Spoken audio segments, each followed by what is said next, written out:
Alguien que anda por ahí, del escritor argentino Julio Cortázar, publicado en el año 1977, perteneciente a la colección de cuentos con el mismo nombre. Alguien que anda por ahí. Leído por Guadalupe Lola Pereira. A Esperanza Machado, pianista cubana.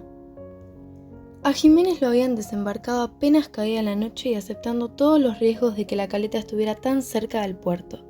Se valieron de la lancha eléctrica, claro, capaz de resbalar silenciosa como una raya y perderse de nuevo en la distancia mientras Jiménez se quedaba un momento entre los matorrales esperando que se le habituaran los ojos, que cada sentido volviera a ajustarse al aire caliente y a los rumores de tierra adentro.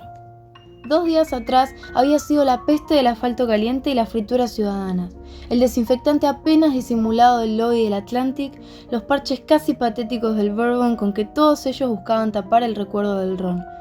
Ahora, aunque crispado y en guardia y apenas permitiéndose pensar, lo invadía el olor de Oriente, la sola e inconfundible llamada del ave nocturna que quizás le daba la bienvenida.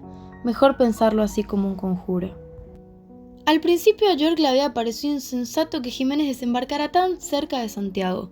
Era contra todos los principios.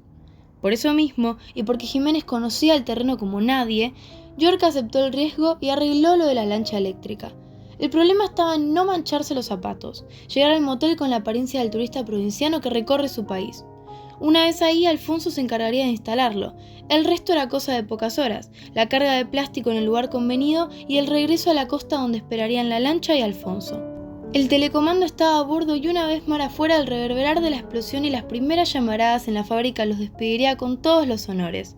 Por el momento había que subir hasta el motel valiéndose del viejo sendero abandonado desde que habían construido la nueva carretera más al norte, descansando un rato antes del último tramo para que nadie se diera cuenta del peso de la maleta cuando Jiménez se encontrara con Alfonso y éste la tomara con el gesto del amigo, evitando al maletero solícito y llevándose a Jiménez hasta una de las piezas bien situadas del motel. Era la parte más peligrosa del asunto, pero el único acceso posible se daba desde los jardines del motel. Con suerte, con Alfonso, todo podía salir bien. Por supuesto no había nadie en el sendero invadido por las matas y el desuso. Solamente el olor de Oriente y la queja del pájaro que irritó por un momento a Jiménez como si sus nervios necesitaran un pretexto para soltarse un poco, para que él aceptara contra su voluntad que estaba ahí indefenso, sin una pistola en el bolsillo porque en eso York había sido terminante. La misión se cumplía o fracasaba, pero una pistola era inútil en los dos casos y en cambio podía estropearlo todo. York tenía su idea sobre el carácter de los cubanos y Jiménez la conocía y lo puteaba desde tan adentro mientras subía por el sendero y las luces de las pocas casas y del motel se iban abriendo como ojos amarillos entre las últimas matas. Pero no valía la pena putear. Todo iba according to schedule, como hubiera dicho el maricón de York. Y el Alfonso en el jardín del motel pegando un grito: ¿y qué carajo dónde dejaste el carro? Chico, los dos empleados mirando y escuchando. Hace un cuarto de hora que te espero. Sí, pero llegamos con atraso y el carro siguió con una compañera que va a la casa de la familia. Me dejó ahí en la curva. Vaya, tú siempre tan caballero. No me jodas, Alfonso, sí es sabroso caminar por aquí. La maleta pasando de mano con una liviandad perfecta, los músculos tensos pero el gesto como de plumas. Nada, vamos por tu llave y después nos echamos un trago. ¿Cómo dejaste a la Chole y a los niños? Medio tristes, viejo, querían venir pero ya sabes, la escuela y el trabajo, esta vez no coincidimos. Mala suerte. La ducha rápida, verificar que la puerta cerraba bien, la valija abierta sobre la otra cama y el envoltorio verde en el cajón de la cómoda entre camisas y diarios. En la barra Alfonso ya había pedido extra secos con mucho hielo. Fumaron hablando de Camagüey y de la última pelea de Stevenson. El piano llegaba como de lejos aunque la pianista estaba ahí nomás al término de la barra, tocando muy suave una habanera y después algo de Chopin, pasando a un danzón y a una vieja balada de película, algo que en los buenos tiempos había cantado Irene Dunne. Se tomaron otro ron y Alfonso dijo que por la mañana volvería para llevarlo de recorrida y mostrarle los nuevos barrios.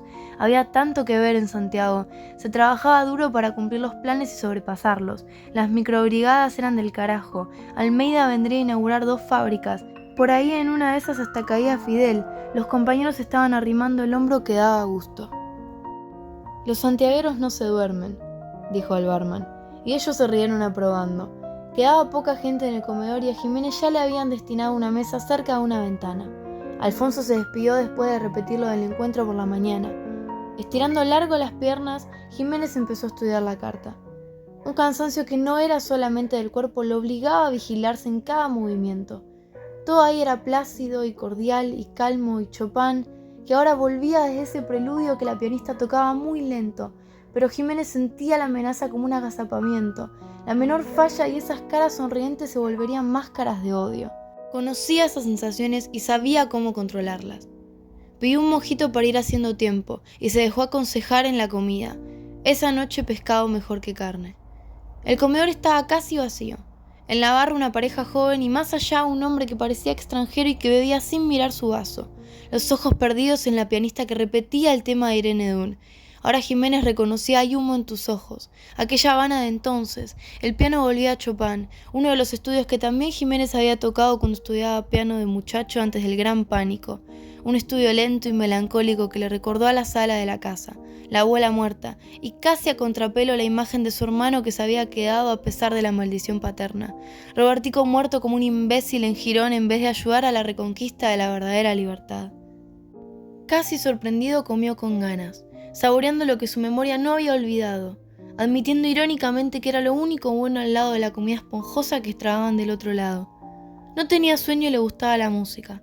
La pianista era una mujer todavía joven y hermosa. Tocaba como para ella sin mirar jamás hacia la barra donde el hombre con aire de extranjero seguía el juego de sus manos y entraba en otro ron y otro cigarrillo. Después del café Jiménez pensó que se le iba a hacer largo esperar la hora en la pieza y se acercó a la barra para beber otro trago. El barman tenía ganas de charlar, pero lo hacía con respeto hacia la pianista, casi un murmullo como si comprendiera que el extranjero y Jiménez gustaban de esa música. Ahora era uno de los valses, la simple melodía donde Chopin había puesto algo como una lluvia lenta, como talco o flores secas en un álbum. El barman no hacía caso del extranjero. Tal vez hablaba mal el español o era hombre de silencio.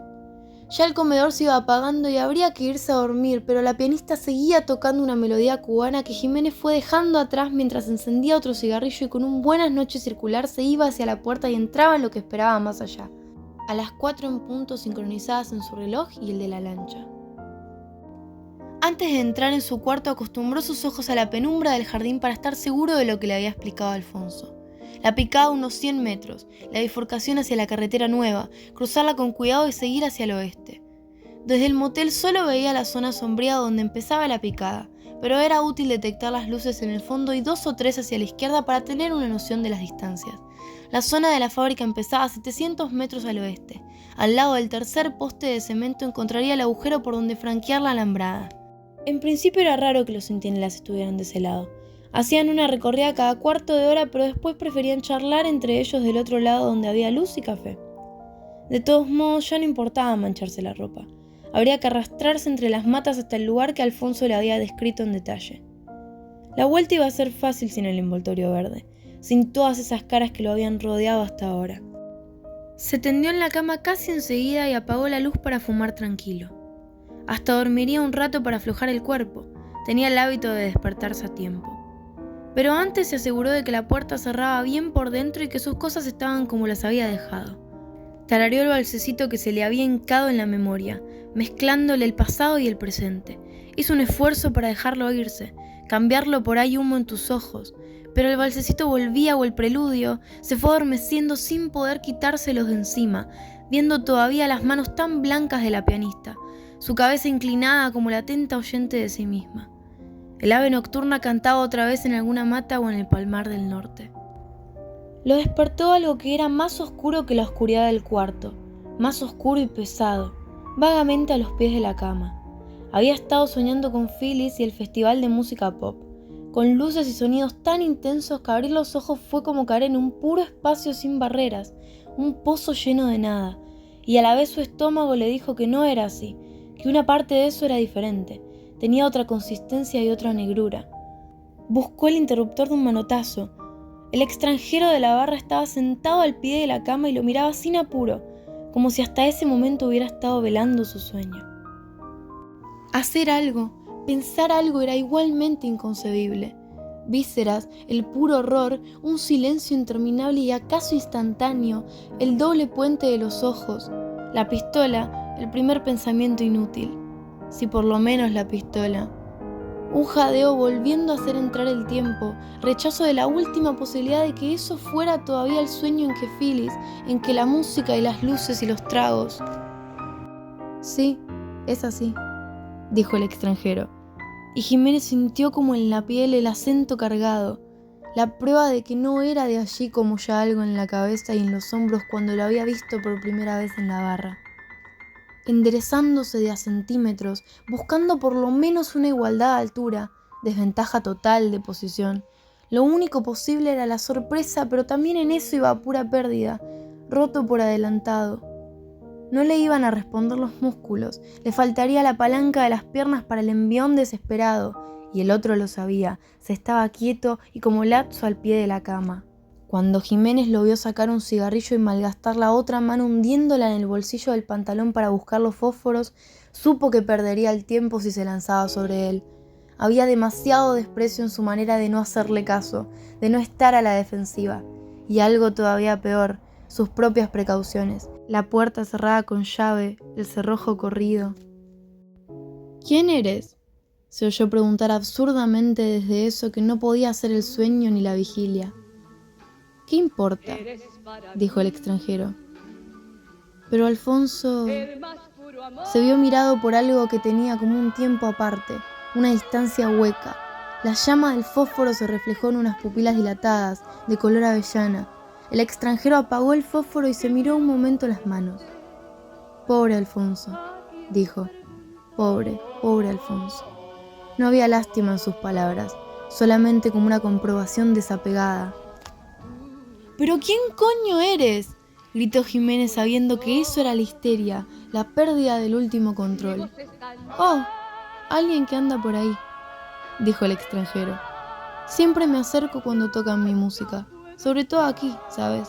Me gusta escucharla cuando la tocan aquí, en esos pianitos pobres. En mi tiempo era diferente, siempre tuve que escucharla lejos de mi tierra. Por eso me gusta acercarme, es como una reconciliación, una justicia. Apretando los dientes para desde ahí dominar el temblor que lo ganaba de arriba abajo, Jiménez alcanzó a pensar que la única cordura era decidir que el hombre estaba loco. Ya no importaba cómo había entrado, cómo sabía, porque desde luego sabía, pero estaba loco y esa era la sola ventaja posible. Ganar tiempo, entonces, seguirle la corriente, preguntarle por el piano, por la música. «Toca bien», dijo el extranjero. «Pero claro, solamente lo que escuchaste. Las cosas fáciles. Esta noche me hubiera gustado que tocara ese estudio que llaman revolucionario. De veras que me hubiera gustado mucho. Pero ella no puede, pobrecita. No tiene dedos para eso. Para eso hacen falta dedos, o sí». Las manos alzadas a la altura de los hombros, le mostró a Jiménez los dedos separados, largos y tensos. Jiménez alcanzó a verlos un segundo antes de que solamente los sintiera en la garganta.